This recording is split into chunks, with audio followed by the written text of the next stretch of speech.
नमस्कार। कॉलेज के online platform पर आप सभी का स्वागत है। आज हम बीए बीएड फोर्थ ईयर की क्लास का अध्ययन करेंगे। BA B Ed fourth year. इसमें अपना जो टॉपिक है वह है कोल्ड वॉर, शीत युद्ध।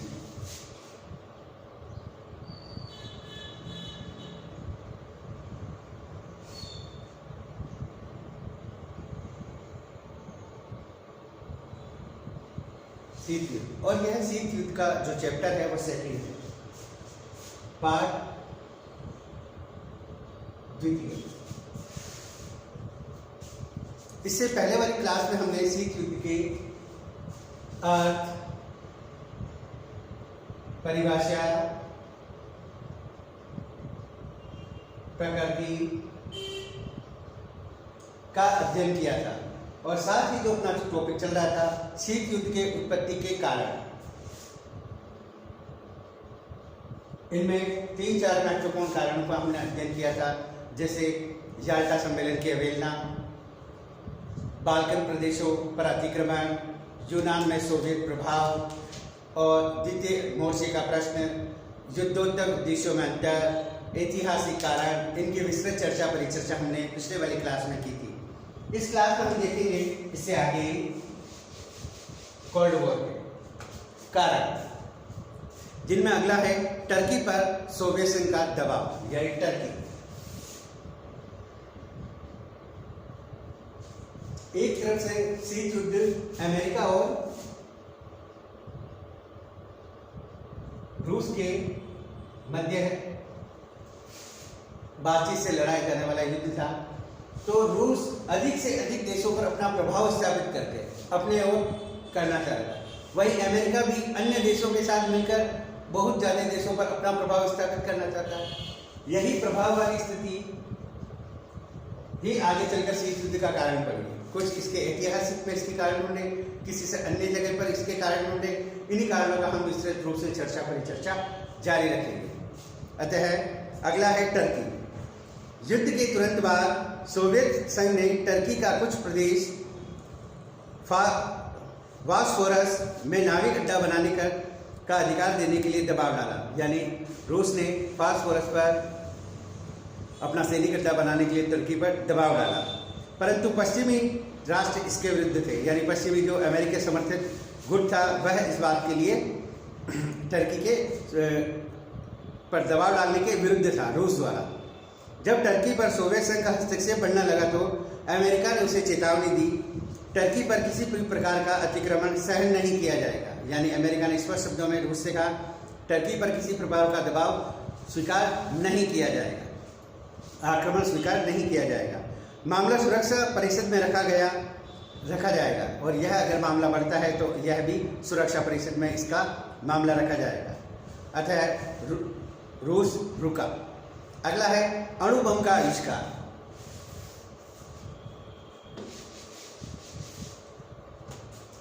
अणु बम का आविष्कार भी शीत युद्ध को बढ़ावा दिया उसने, ये भी एक कारण बना। शीत युद्ध के सूत्रपात में का एक अन्य कारण अणु बम का आविष्कार था। यह कहा जाता है कि अणु बम ने हिरोशिमा का विध्वंस नहीं किया, अपितु युद्धकालीन मित्र राष्ट्रों की मित्रता का भी अंत कर दिया। यानी इसका प्रभाव जापान पर तो पड़ा ही, किंतु मित्र राष्ट्रों की मित्रता को भी इसने खत्म कर दिया। संयुक्त राज्य अमेरिका ने परमाणु बम पर अनुसंधान कार्य और उसका परीक्षण बहुत पहले से चल रहा था। अमेरिका ने इस अनुसंधान की प्रगति से ब्रिटेन को तो परिचित करवा रखा था, लेकिन सोवियत संघ को इसका रहस्य जानबूझकर गुप्त रखा गया। यानी अमेरिका ने यह चाल चली, उसने ब्रिटेन को तो सारी बातों से अवगत करा रखा था, किंतु रूस को इस बारे में कुछ भी नहीं बताया और उसको जानबूझकर यह बातें गुप्त रखी। क्लियर? सोवियत संघ को इससे जबरदस्त झटका पहुंचा और उसने इसको विश्वासघात माना। उधर अमेरिका और ब्रिटेन को परमाणु अणु बम के कारण यह अभिमान हो गया कि अब उन्हें सोवियत सहायता की आवश्यकता नहीं है, यानी इन दोनों देशों को यह घमंड हो गया क्या हमें रूस की आवश्यकता नहीं है, हमने वर्ल्ड वॉर जीत लिया है। अतः दोनों पक्षों में मनमुटाव बढ़ा, यानी इस अणु बम के आविष्कार से जो मित्र राष्ट्रों की मित्रता है वो भी समाप्त हो गई, क्योंकि अमेरिका ने ब्रिटेन को तो ये सारे रहस्य बताए और रूस को नहीं बताए। इस बात को लेकर वह नाराज हो गया और इस बात का घमंड करने लगा कि हाँ हमें रूस की आवश्यकता नहीं है। क्लियर। अगला, रूस द्वारा अमेरिकी विरोधी प्रचार। विरोधी प्रचार यानी अब रूस ने अमेरिका के विरोध में प्रचार करना शुरू कर दिया। द्वितीय विश्व युद्ध समाप्त होने के कुछ समय पूर्व ही प्रमुख सोवियत पत्रों में अमेरिका की नीतियों के विरुद्ध घोर आलोचनात्मक लेख प्रकाशित होने लगे। यानी सेकेंड वर्ल्ड वॉर के बाद रूस के जो समाचार पत्र हैं उसमें अमेरिका के विरुद्ध घोर आलोचनात्मक लेख प्रकाशित होने लगे। प्रचार अभियान से अमेरिका के सरकारी और गैर सरकारी क्षेत्रों को बड़ा विलोप फैला, यानी उनमें बहुत गुस्सा हो फैला, क्योंकि उनके निश्चित रूप से उनके दूत एक दूसरे के देशों में थे। अमेरिका ने अपने यहाँ बढ़ती हुई साम्यवादी गतिविधियों पर अंकुश लगाना प्रारंभ कर दिया ताकि अमेरिका में साम्यवाद के प्रभाव को बढ़ने से रोका जाए। सोवियत संघ ने अमेरिका से भी साम्यवादी गतिविधियों को प्रेरित किया, यानी अमेरिका में जो साम्यवादी गतिविधियां हो रही थी उसको प्रेरणा रूस ने भी दी, सोवियत संघ ने भी दी। 1945 में स्ट्रेटेजिक सर्विस के अधिकारियों को यह ज्ञात हुआ कि उनकी संस्था के गुप्त दस्तावेज साम्यवादी संरक्षण में चले जाने वाले पत्र अमरेशिया के हाथों में पहुंच गए हैं। 1946 में कनेडियन रॉयल कमीशन की रिपोर्ट में कहा गया कि कनाडा की साम्यवादी दल सोवियत संघ की एक भुजा है, यानी अमेरिका का जो पड़ोसी देश था कनाडा, उसके बारे में ये कहा गया कि वह साम्यवादियों की एक भुजा है, यानी साम्यवाद यहाँ तक पहुँच गया है। ऐसी स्थिति में अमेरिकी प्रशासन साम्यवादी सोवियत संघ के प्रति जागरूक हो गया, यानी इस तरह की जो कार्यवाहियाँ हुई तो अमेरिकी प्रशासन सरकार इससे जागरूक हो गई और उन्होंने साम्यवाद का हुआ खड़ा कर दिया। सोवियत संघ ने अमेरिकी की इस कार्यवाही को अपने विरुद्ध समझा, उसने भी अमेरिका की कटु आलोचना करना का अभियान प्रारंभ कर दिया। दोनों में परिणाम स्वरूप शीत युद्ध में वृद्धि हुई, यानी एक दूसरे के जो प्रति है वो घृणित प्रचार करने लग गए, जिससे शीत युद्ध का कारण बना। अगला है पश्चिम की सोवियत विरोधी नीति का प्रचार, यानी वही पश्चिम की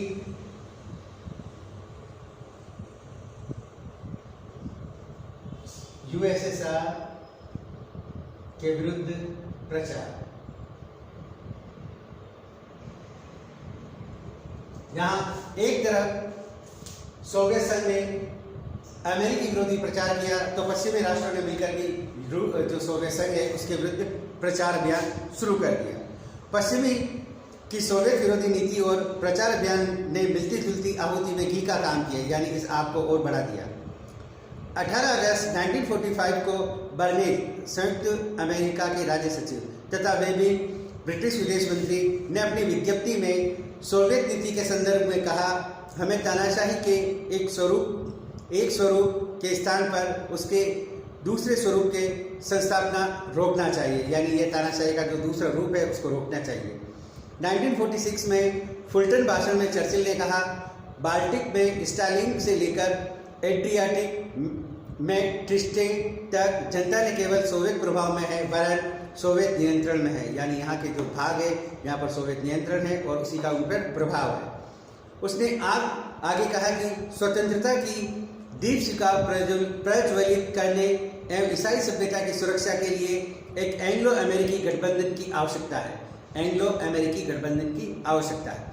चर्चिल के फुलटन भाषण के दूरगामी परिणाम हुए।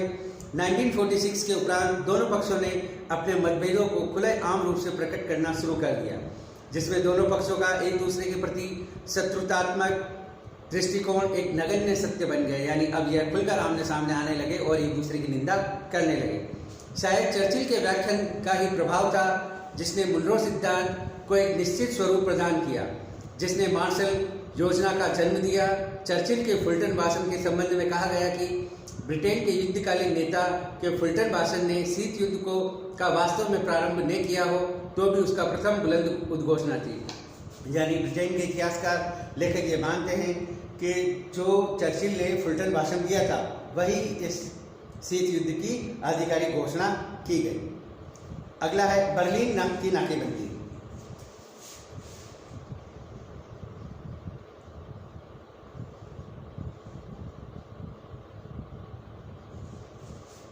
बर्लिन नाकेबंदी सोवियत संघ द्वारा लंदन प्रोटोकॉल का उल्लंघन करते हुए बर्लिन की नाकेबंदी की गई।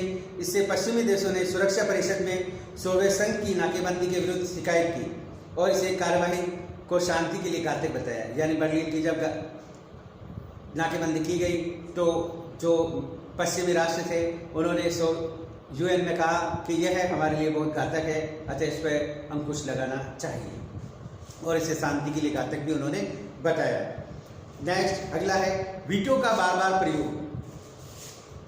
यूएसएसआर द्वारा वीटो का बार बार प्रयोग।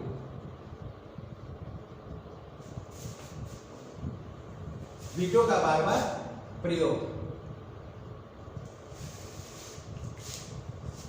यानी वीटो संयुक्त राष्ट्र संघ में 5 देशों को प्राप्त है।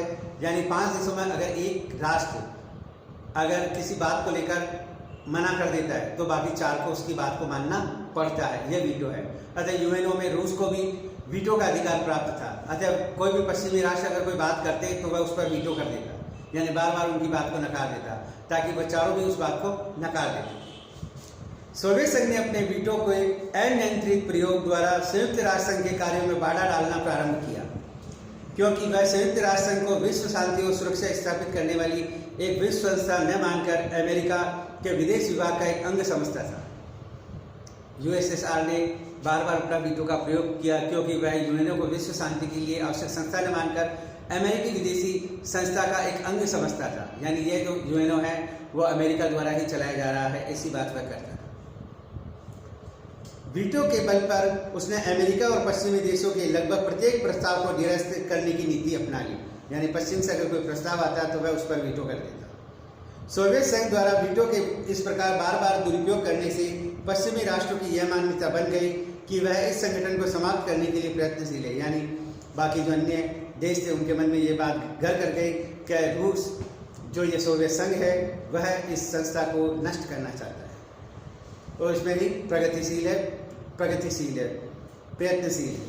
इस कारण पश्चिमी राष्ट्र सोवियत संघ की कटु आलोचना करने लग गए, जिसके परिणाम स्वरूप उनमें परस्पर विरोधी तनाव विरोध का वातावरण और अधिक विकसित हो गया। जब वीटो के बार बार प्रयोग से भी ये जो यूएन सोवियत रूस है इसके प्रति उनमें नकारात्मक बातें आने लगी। अगला है लैंड लीज सहायता बंद किया जाना। लैंड लीज यानी किराए पर भूमि लेने वाली बात। लैंड लीज के अंतर्गत अमेरिका द्वारा सोवियत संघ को जो आंशिक आर्थिक सहायता दी जा रही थी उससे वह असंतुष्ट था, क्योंकि वह सहायता अत्यंत अल्प थी। किंतु इस सहायता को भी राष्ट्रपति ट्रूमैन ने द्वितीय विश्व युद्ध के बाद एकाएक बंद कर दिया, जिससे सोवियत संघ नाराज हो गया। यानी लैंड लीज जो बार बार सहायता दी जा रही थी वो बंद कर दी गई, जिससे भी रूस सोवियत संघ नाराज हो गया। नेक्स्ट शक्ति संघर्ष।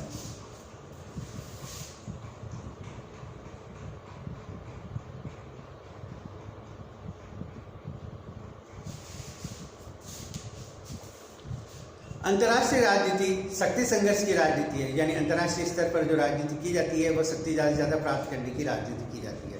विश्व में जो भी परम शक्तिशाली राष्ट्र होते हैं उनमें प्रधानता के लिए संघर्ष होना अनिवार्य होता है। द्वितीय विश्व युद्ध के बाद सोवियत संघ तथा अमेरिका ही 2 शक्तियाँ राज्य के रूप में उदय हुई, अतः इनमें विश्व प्रभुत्व स्थापित करने के लिए आपसी संघर्ष होना अनिवार्य है। यानी ये बात की गई है कि विश्व में जो भी प्रभावशाली राष्ट्र है वो अपनी शक्ति को बढ़ावा देना चाहता है। अतः सेकेंड वर्ल्ड वॉर के बाद 2 महाशक्तियाँ उभर कर सामने आई और वह दोनों ही इसको प्रयोग में लाना चाहती थी। अतः इसमें विश्व प्रभुत्वता स्थापित करने आपसी संघर्ष होना अनिवार्य था। यानी अब दो महाशक्तियां हो गई तो वह विश्व पर अपना अपना प्रभाव स्थापित करना चाह रही थी। इसके लिए दोनों में प्रतिस्पर्धा आरंभ हो गई। अंतर्राष्ट्रीय राजनीति का माना हुआ सिद्धांत है कि शक्ति राजनीति को सैद्धांतिक आदर्शों का जामा पहनाया जाता है। अतः कोई विचारक तो शीत युद्ध की पुरानी शक्ति संतुलन की राजनीति का नया संस्करण मानते हैं, जिसमें दोनों महाशक्तियां अपना प्रभुत्व बढ़ाने में जी जान से लग गई। धीरे धीरे ये सैद्धांतिक आधार दे दिया गया। यानी दो महाशक्तियां थी, वो अपना अपना प्रभुत्व बढ़ाना चाहती थी, इसलिए यह कार्य जरूरी था। शक्ति संतुलन स्थापित करना चाह रहे थे। अतः इस तरह यह शीत युद्ध होना अनिवार्य था। अगला है हित संघर्ष। एक दूसरे के जो हित है उनके संघर्ष की बात की गई थी।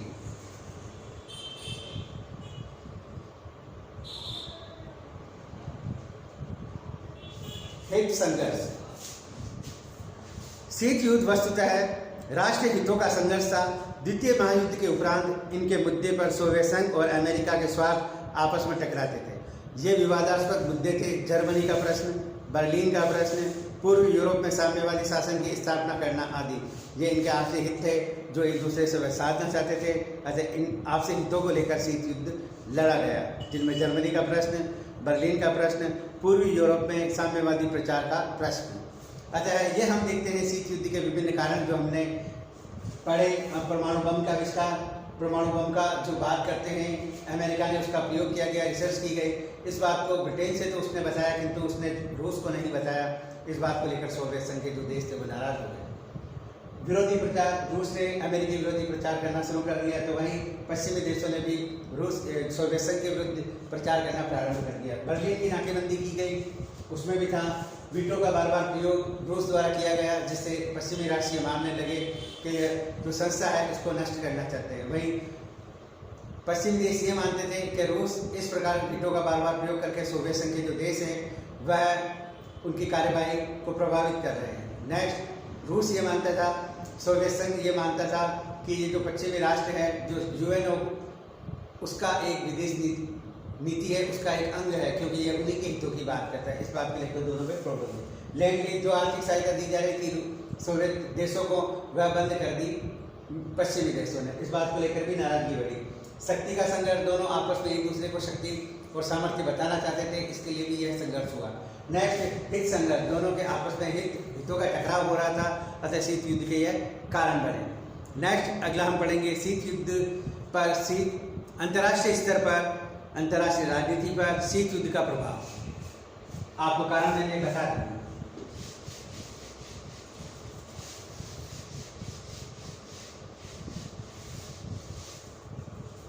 यानी अब शीत युद्ध का अंतर्राष्ट्रीय स्तर पर क्या प्रभाव पड़ा, इसका अध्ययन करेंगे। प्रभाव, इफेक्ट।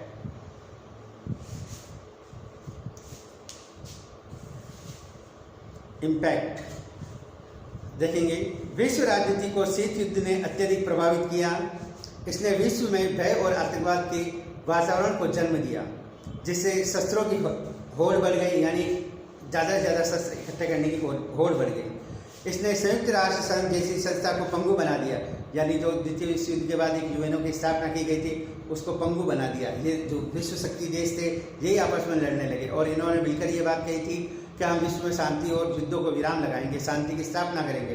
अब इसी बात पर ये भी कायम नहीं रहे। विश्व को दो गुटों में विभाजित कर दिया, जो इस प्रकार है। विश्व का दो गुटों में विभाजित होना, इसका प्रभाव क्या पड़ा? दो गुटों में विभाजित होना, दो गुट बने। विश्व स्तर पर दो गुटों का निर्माण हुआ, इसका पहला प्रभाव ये पड़ा। शीत युद्ध के कारण विश्व राजनीति का स्वरूप द्विपक्षीय बन गया, बायोपोलर बन गया। संयुक्त राज्य अमेरिका, सोवियत संघ दो पृथक गुटों का नेतृत्व करने लग गए। अब विश्व की समस्याओं को इसी गुटबंदी के आधार पर आंका जाने लगा। यानी अब विश्व में अगर कोई समस्या हुई तो उन्होंने इसी के आधार पर उनको आंका, जिससे अंतर्राष्ट्रीय समस्या उलझनपूर्ण बन गई। यानी वह अंतर्राष्ट्रीय समस्या उलझनपूर्ण बन गई, यानी उसका कोई सोल्यूशन नहीं दिया गया। यानी वह देश अगर अमेरिका का समर्थक बनता तो उसके हिसाब से होती, रूस का अगर सोवियत संघ का बनता तो उसके अनुसार होती। यानी वो जो प्रश्न थे वह उलझपूर्ण गए थे, समस्या उलझ गई थी, जिनमें कश्मीर समस्या, कोरिया समस्या, अफगानिस्तान की समस्या, अरब इजराइल संघर्ष उस पर गुटिया स्वार्थों के परिप्रेक्ष्य में सोचने की प्रवृत्ति बढ़ी। यानी ये जो विश्व की जो ज्वलंत समस्याएं थी जो आज तक विद्यमान है, ये इसमें देखेंगे कि यह एक तरह से मुद्दे बन गए कि आप अगर किसी का समर्थन करेंगे तो आपके साथ वैसा ही व्यवहार किया जाएगा। जिसमें कश्मीर समस्या भारत और पाकिस्तान के मध्य है, जो सदियों से चली आ रही है देश की आज़ादी के बाद से, और आज तक यह समस्या है। भले शीत युद्ध की समाप्ति हो गई परंतु इस समस्या का समाधान स्थायी रूप से आज तक नहीं हुआ। क्लियर? अरब इजराइल संघर्ष है वो भी चल रहा है। अगला है आतंक और अविश्वास के दायरे में विस्तार। आतंक, अविश्वास के दायरे का विस्तार।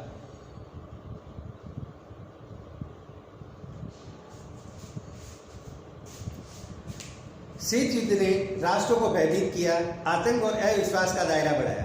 अमेरिका और सोवियत संघ के मतभेद के कारण अंतर्राष्ट्रीय संबंधों में गहरे तनाव, वैमनस्य, मनोमालिन्य, प्रतिस्पर्धा, अविश्वास की स्थिति आ गई। यानी शीत युद्ध की वजह से अमेरिका और संयुक्त सोवियत संघ के मध्य तनाव बढ़ा, वैमनस्य बढ़ा, मनोमालिन्य बढ़ा, प्रतिस्पर्धा और अविश्वास की स्थिति आ गई। विभिन्न राष्ट्रों और जनमानस इस बात से भयभीत होने लगे कि कब एक छोटी सी चिंगारी तीसरे विश्व युद्ध का कारण बन जाए। यानी जो अन्य देश थे वो ये सोच रहे थे कि एक दूसरे के प्रति जो आतंकवाद की, जो अविश्वास की जो बात कह रही थी कि किस प्रकार एक छोटी सी बात चिंगारी का काम कर दे और तीसरे विश्व युद्ध का कारण बन जाए। शीत युद्ध के युद्ध वातावरण को बनाए रखा। नेहरू ने ठीक कहा था कि हम लोग निलंबित मृत्युदंड के युग में जी रहे हैं। इस बारे में नेहरू जी ने भी यही कहा, निलंबित मृत्युदंड, यानी कब किसी की मृत्यु हो जाए किसी को नहीं पता, क्योंकि विश्व दो विरोधी, परस्पर विरोधी खेमों में बटा हुआ था और यह एक चिंगारी के माध्यम से यह युद्ध सुलझ सकता था।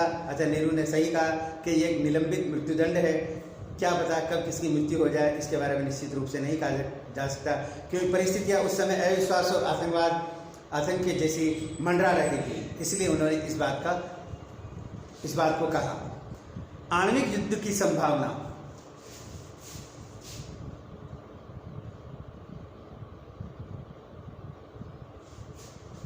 आणविक युद्ध की संभावना।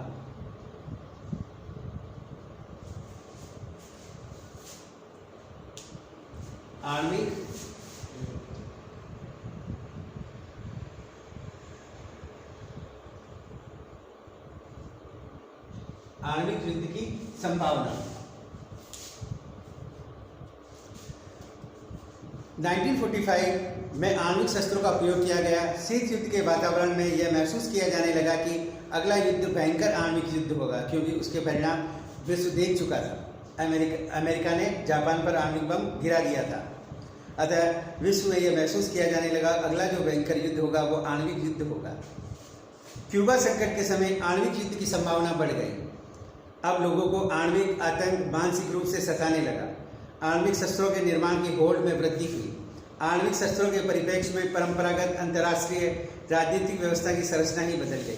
यानी एक प्रकार से अब नए जो विश्व युद्ध की शुरुआत होगी वो आणविक युद्ध होगा और इसके परिणाम बड़े घातक होंगे। अतः दोनों ने आणविक युद्धों को ज़्यादा से ज़्यादा बढ़ाया और इसका प्रयोग में लाने की चेष्टा करने की बात कर रहे थे। अगला है सैनिक संधियाँ।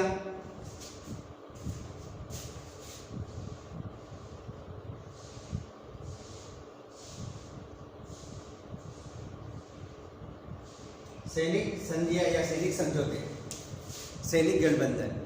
विश्व युद्ध ने विश्व में सैनिक संधियों, सैनिक गठबंधनों को जन्म दिया, जिनमें नाटो, सीटो, सेंटो,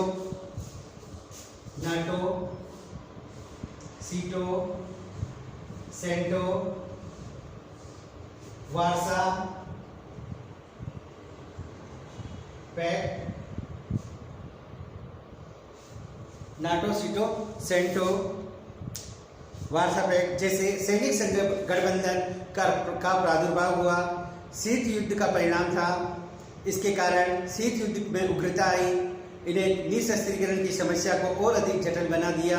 वस्तुतः इन सैनिक संगठनों ने प्रत्येक राज्य को द्वितीय विश्व युद्ध के बाद निरंतर युद्ध की स्थिति में रखा गया। यानी विश्व युद्ध के बाद, सेकेंड वर्ल्ड वॉर के बाद, जब सभी देशों ने मिलकर ये कहा था कि अब आगे आने वाला युद्ध नहीं होगा, परंतु इन्हीं देशों ने नाटो, सीटो, सेंटो, वार्सा पैक्ट आदि का जन्म दिया, जो एक सैनिक संगठन थे और विश्व में एक नए युद्ध की शुरुआत की ओर अग्रसर हो रहे थे। शस्त्रीकरण की अविरल प्रतिस्पर्धा, यानी हथियारों की होड़।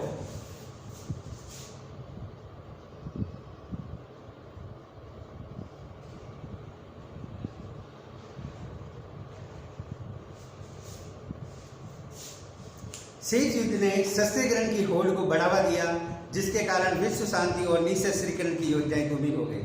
सेकेंड वर्ल्ड वॉर के जो परिणाम थे उन वह भोग चुके थे, अतः उन्होंने सभी राष्ट्रों से ये कहा कि शस्त्रीकरण किया जाए। किंतु शीत युद्ध का वातावरण वापस बन गया और ये जो देश थे, विश्व शक्तियाँ प्राप्त थे देश थे, इन्होंने वापस शस्त्रीकरण को बढ़ावा दी। एक अविरल प्रतिस्पर्धा बढ़ गई कि ज़्यादा से ज़्यादा हथियार इकट्ठे करो, ज़्यादा से ज़्यादा अणुबम बनाओ और एक दूसरे को नीचा दिखाओ और उनको प्रभाव क्षेत्र में लाओ।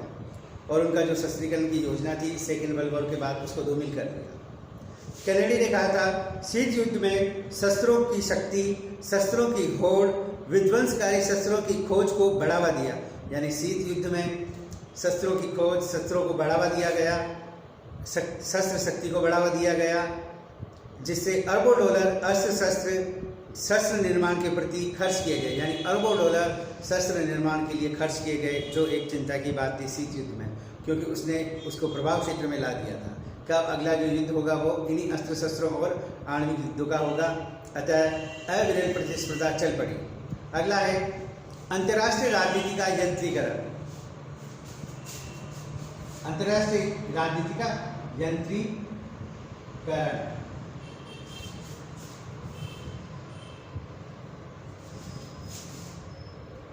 यांत्रिकीकरण, क्लियर, सही,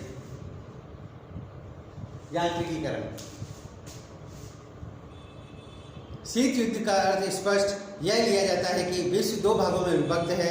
एक खेमा देवताओं का है तो दूसरा दानवों का। एक तरफ काली भेड़ें हैं तो दूसरी तरफ सफ़ेद भेड़ें हैं। इनके मध्य कुछ भी नहीं है। इससे जहाँ इस दृष्टिकोण का विकास हुआ, जो हमारे साथ नहीं है वह हमारा विरोधी है, और जो अंतर्राष्ट्रीय राजनीति का एकदम यंत्रीकरण का हो गया।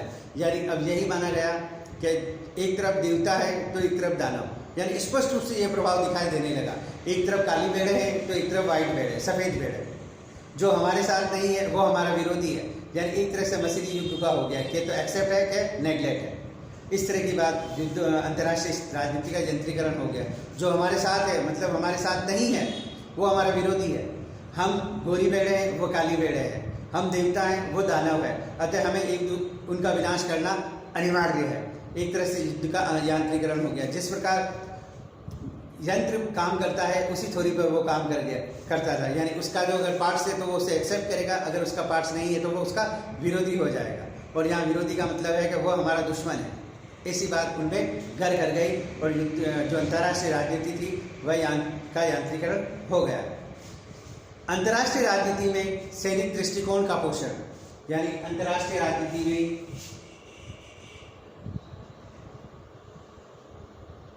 सैनिक दृष्टिकोण का पोषण,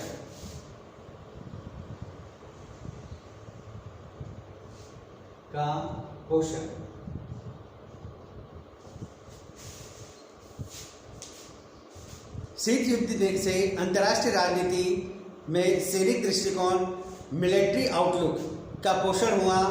अब शांति की बात करना भी संदेहास्पद लगता था। यानी वर्ल्ड वॉर जब समाप्त हुआ था तो ये बातें की जाने लगी थी कि विश्व में ऐसी संस्था होनी चाहिए जो सैनिक प्रतिस्पर्धा कम करे, हथियारों की होड़ बढ़ाए। किंतु शीत युद्ध ने उन बातों को उलट कर रख दिया। अब अगर कोई शांति की बात करता है तो उसको संदेह की दृष्टि से देखा जाने लगा और उसे विरोधी देश का समर्थक कहा जाने लगा। अब शांति का अर्थ युद्ध के संदर्भ में लिया जाने लगा, क्योंकि अब जो शांति का जो अर्थ लिया गया था उसका मतलब अर्थ ही युद्ध से लिया गया। ऐसी स्थिति में शांतिकालीन युग के अंतर्राष्ट्रीय संबंधों का संचालन दुष्कर कार्य समझा जाने लगा। अगला है संयुक्त राष्ट्र संघ को पंगु करना, यानी यूएनओ को पंगु करना।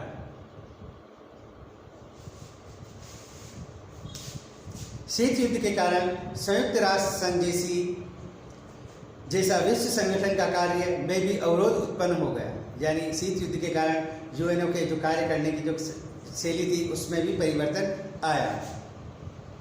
महाशक्तियों के परस्पर विरोधी दृष्टिकोण के कारण संघ कोई कठोर कार्रवाई नहीं कर सका। यानी इनमें जो कठोर कार्रवाई करने वाले जो नेता थे वही एक दूसरे के विरोधी हो गए। तो संयुक्त राष्ट्र संघ को एक कठोर कार्रवाई करने के लिए अवरोध उत्पन्न हो गया। अब संयुक्त राष्ट्र संघ क्या है? 5 देशों ने मिलकर इसको बनाया। जो इसके मुख्य वीटो प्राप्त देश थे, अन्य देश इसके संस्था थे, किंतु इसके जो 5 जो पंच थे वही आपस में लड़ रहे हैं, तो कार्रवाई कौन करेगा? अगर अन्य देश अगर लड़ते तो वे 5 मिलकर कार्य करते, और वो 5 में से 2 एक तरफ, एक तरफ, रूस सोवियत संघ एक तरफ हो गया, तो वहीं ब्रिटेन और अमेरिका साथ हो गए और यही आपस में लड़ने लग गए। तो संयुक्त राष्ट्र संघ की कार्रवाई कैसे होगी? ये एक विचारणीय प्रश्न था और कार्रवाई नहीं कर सके। यहाँ तक कि कई बार तो संघ की स्थिति केवल मूक दर्शक से बढ़कर नहीं है। यानी ये जब आपस में लड़ रहे थे तो संयुक्त राष्ट्र संघ एक मूक दर्शक की तरह खड़ा होकर इन दोनों को देख रहा था, ऐसी बात होती है। संयुक्त राष्ट्र संघ का मंच महाशक्ति का राजनीति का अखाड़ा बन गया। यानी यूएनओ का जो मंच था वह भी राजनीति का अखाड़ा बन गया। यानी शीत युद्ध जो लड़ा जा रहा था वो यूएनओ में भी लड़ा जा रहा था। इसे शीत युद्ध के वातावरण में राजनीतिक प्रचार का साधन बना लिया। यानी यूएनओ ने भी उनको साधन बना लिया। एक दूसरे ने पक्ष द्वारा प्रस्तुत प्रस्तावों का विरोध किया। यानी सोवियत संघ अगर कोई प्रस्ताव लाता तो पश्चिमी राष्ट्र उसका विरोध कर देते, पश्चिमी राष्ट्र अगर कोई प्रस्ताव लाते तो सोवियत संघ उसका वीटो लगा देता। इस प्रकार एक दूसरे के प्रस्ताव पर बार बार वीटो करने लगे। राष्ट्र संघ वाद विवाद का ऐसा मंच बन गया जहां सभी भाषण देते हैं किंतु सुनता कोई नहीं। यानी यह वह जगह बन गई जहां सभी लोग आकर अपने भाषण दे रहे थे पर सुनने वाला कोई नहीं था, जो अच्छी बातें थी। शीत युद्ध के वातावरण में वाद विवाद बहरों के संवाद बनकर रह गए। यानी शीत युद्ध के वातावरण में यूएनओ के जो वाद विवाद थे वो बहरों के भाषण बनकर रह गए, बहरों के संवाद बनकर रह गए। यानी सुनने वाला कोई नहीं था। डायलॉग ऑफ द डफ। नेक्स्ट, सुरक्षा परिषद को लकवा लग जाना। सुरक्षा परिषद अगला है सुरक्षा परिषद।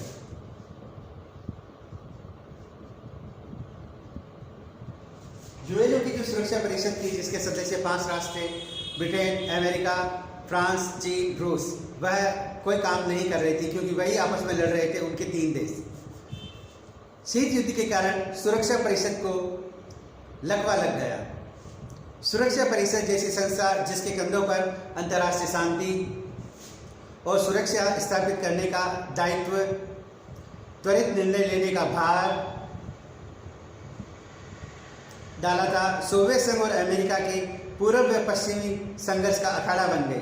इसमें महाशक्तियां अपने परस्पर विरोधी स्वार्थ के कारण विभिन्न शांति प्रस्तावों को वीटो द्वारा बेहिचक रद्द कर सकती थी। यानी यह भी अब अखाड़ा बन गया और एक दूसरे के लिए जो शांति प्रस्ताव लिए जाते थे उन पर बार बार वीटो का प्रयोग कर दिया जाता था। वस्तुतः यहाँ इतना विरोध हुआ कि वीटो का प्रयोग दिखाई देता था। यानी यहाँ वीटो का ही प्रयोग होता था, काम कुछ भी नहीं होता था। कि इसे संयुक्त राष्ट्र संघ के स्थान पर विभक्त और विरोधी दलों में बांटा हुआ राष्ट्र संघ कहना अधिक उपयुक्त होगा। यानी अब राष्ट्र संघ भी विभक्त और बांटा हुआ सा लगने लगा क्योंकि इसके जो देश थे वो साम्यवादी और पूंजीवादी को लेकर आपस में शीत युद्ध की लड़ाई का अखाड़ा बना लिया था इसको। अगला, मानव कल्याण के कार्यक्रमों की उपेक्षा। मानव कार्यकलापों की उपेक्षा।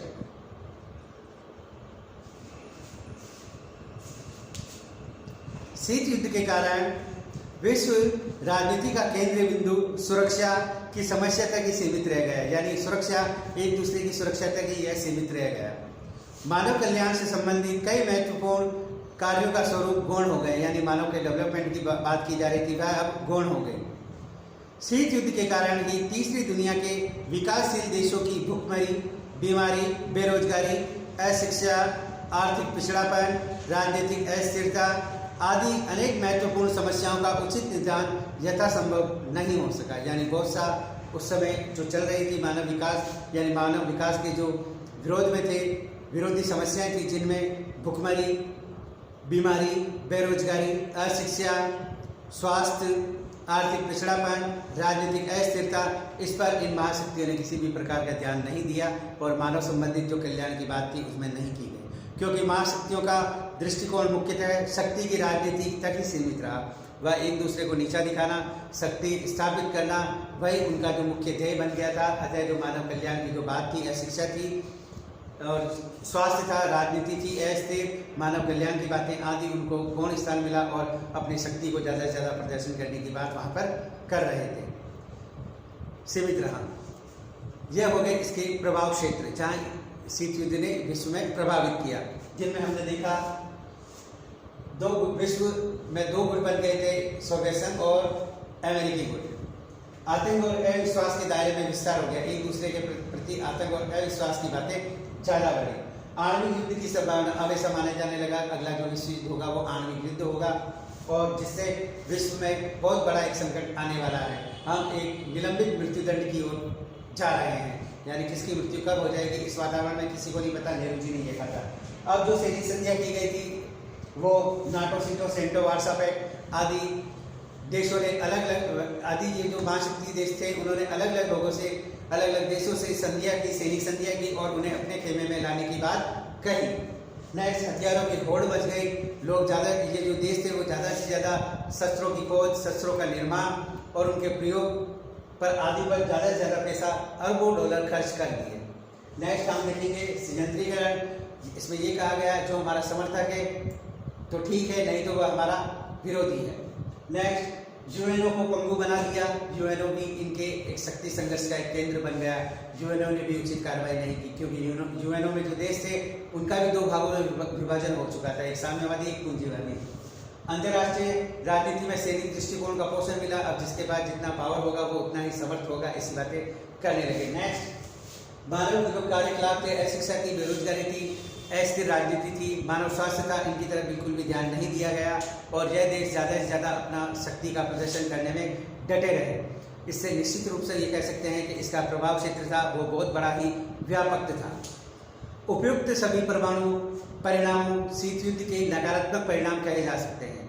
शीत युद्ध के विश्व राजनीति पर कतिपय सकारात्मक प्रभाव भी पड़े, जो कि हम प्रथम शीत युद्ध के कारण गुट निरपेक्ष आंदोलन को प्रोत्साहन मिला, यानी ये गुट निरपेक्ष आंदोलन की जो स्टार्टिंग हुई है उसका एक सकारात्मक परिणाम था। तीसरी दुनिया के राष्ट्रों को उपनिवेशों के सही मायने से मुक्ति मिली, शीत युद्ध के माध्यम से ही तीसरी दुनिया के जो अविकसित देश थे उनको सही मायनों में आज़ादी मिली। शीत युद्ध के कारण ही सह अस्तित्व को प्रोत्साहन मिला, यानी दूसरे के सह अस्तित्व, दूसरे की जो भूमिका है उसको बनाए रखने की जो सह अस्तित्व की भावना थी उसको भी बल मिला। शीत युद्ध के कारण तकनीकी और प्रविधिक उन्नति, खासतौर से आणविक शक्ति के विकास में तीव्रता है, यानी शीत युद्ध की वजह से ही आणविक जो अस्त्र शस्त्र है उनमें तीव्रता है और उनसे सकारात्मक प्रभाव भी पड़े और नकारात्मक भी प्रभाव पड़े। संयुक्त राष्ट्र संघ में निर्णय शक्ति सुरक्षा परिषद के बजाय महासभा को हस्तांतरित कर गई, यानी जो सुरक्षा परिषद में सुरक्षा बनाए रखने की जो बात उनके पास थी वह महासभा को दे दी गई, क्योंकि शीत युद्ध से समझ में आ गया था कि ये सुरक्षा परिषद के देश भी आपस में लड़ सकते हैं। अतः जो ज़्यादा देशों का बहुमत महासभा में था उनको अब शांति व्यवस्था स्थापित करने के लिए कहा गया और उनकी जो शक्ति है वो महासभा को हस्तांतरित कर दी गई। अगला, पश्चिमी राष्ट्रों की विदेश नीति में यथार्थवाद का आविर्भाव हुआ, यानी अब राष्ट्रों की जो विदेश नीति है वह यथार्थवाद से प्रभावित हुई, यानी जो जैसा व्यवस्था उनको चाहिए वैसी व्यवस्था अगर कोई दे रहा है तो वह यथार्थवाद की बात करने पर अड़ गए, न कि शक्ति के प्रभाव को दिखाने की बात करने लगे।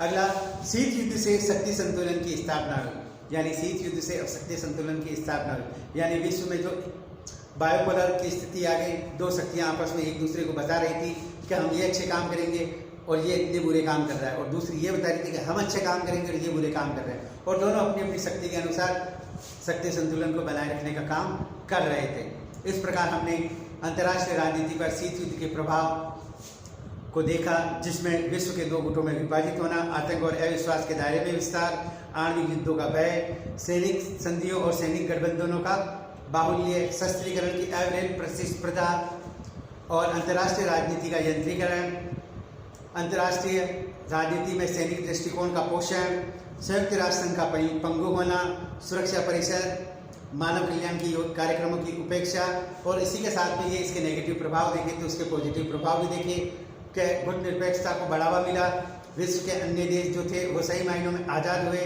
लोगों को आज़ादी मिली, आणविक अणुबम के आविष्कार से लोगों में नई बात जानने को मिली, और इसमें सकारात्मक और नकारात्मक दोनों बातों का समावेश हुआ, और राष्ट्रों की विदेश नीति सही मायनों में यथार्थवाद पर आधारित रही, और शीत युद्ध से शक्ति संतुलन के सिद्धांतों का विवेचन किया गया है। अतः हम इस अध्याय में यहाँ तक हमने देखा कि शीत युद्ध ने किस प्रकार पॉजिटिव एनर्जी भी दी तो नेगेटिव एनर्जी भी दी।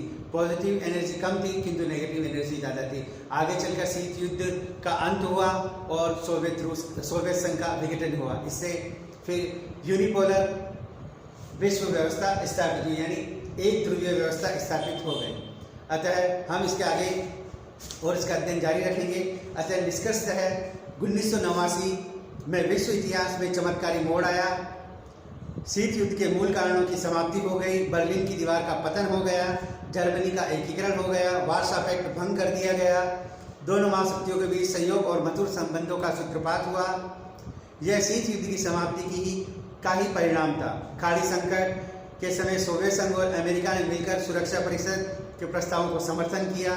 शीत युद्ध का अंत का मुख्य कारण पूर्वी यूरोप में साम्राज्यवाद का ध्वस्त होना था।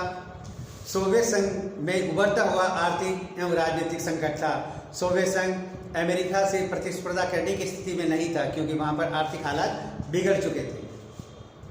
राष्ट्रपति गोर्बाचोव ने संयुक्त सोवियत संघ की स्थिति को यथार्थपरक मूल्यांकन करते हुए शीत युद्ध की राजनीति का परित्याग करना ही हितकारी समझा, और आज शीत युद्ध अतीत की वस्तु बन चुका है। यानी शीत युद्ध एक तरह से समाप्त हो गया है, अतीत की वस्तु बन गया है। इस बात को लेकर ये बातें की गई है। हम अब अगले अध्याय में शीत युद्ध के अंत के बारे में और विस्तृत रूप से जानकारी प्राप्त करेंगे। इस क्लास में इतना ही। जय हिंद।